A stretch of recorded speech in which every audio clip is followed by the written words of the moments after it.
Karamihan daw sa mga pipiliing miyembro ng gabinete ni Mayor Rodrigo Duterte ay mula sa militar. At kapag naupo ng presidente, magiging mahinahon na raw ang matapang na alkalde at hindi na magiging palamura.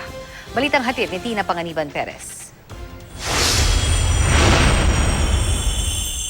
Bagamat tubong Southern Leyte, iginugol ni Duterte ang mas maraming taon sa Davao City.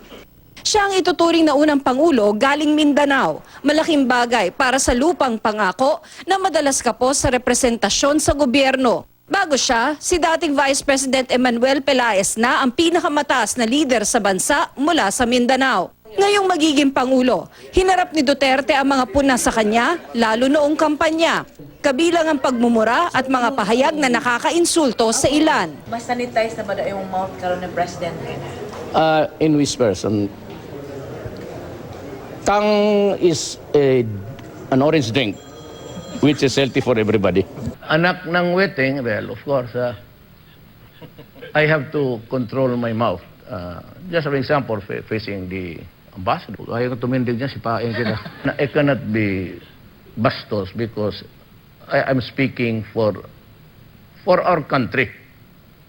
Mayor lang, small town mayor. Okay lang yung cursing, swearing, epithets and all.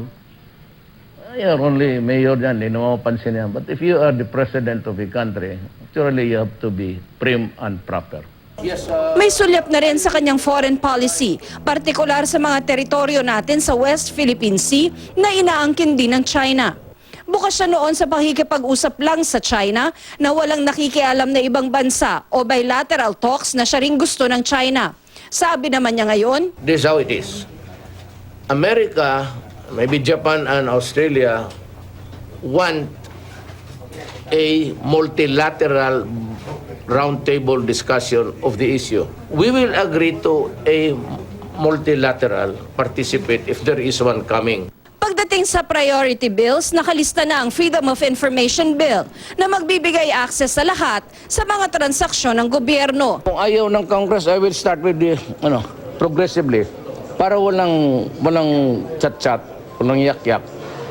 Day one, freedom of information, I will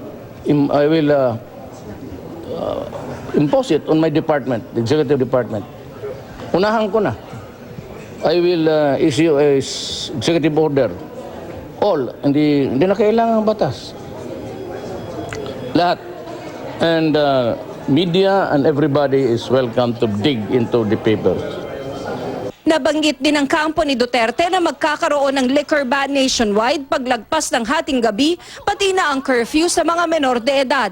Pero bago yan, bubuo muna ang kanyang kampo ng Inauguration Committee, Transition Committee at Policy Group na tututok sa mga programa lalo na para sa unang 100 araw ng panunungkulan. May selection committee ring pipili ng best and brightest na itatalaga sa gobyerno. Kabilang sa mga napipisil, sina dating Presidential Advisor on the Peace Process, Jesus Dureza Sr., dating Agriculture Secretary Sonny Dominguez na high school valedictorian sa klase ni Duterte at si Attorney Arthur Tugade.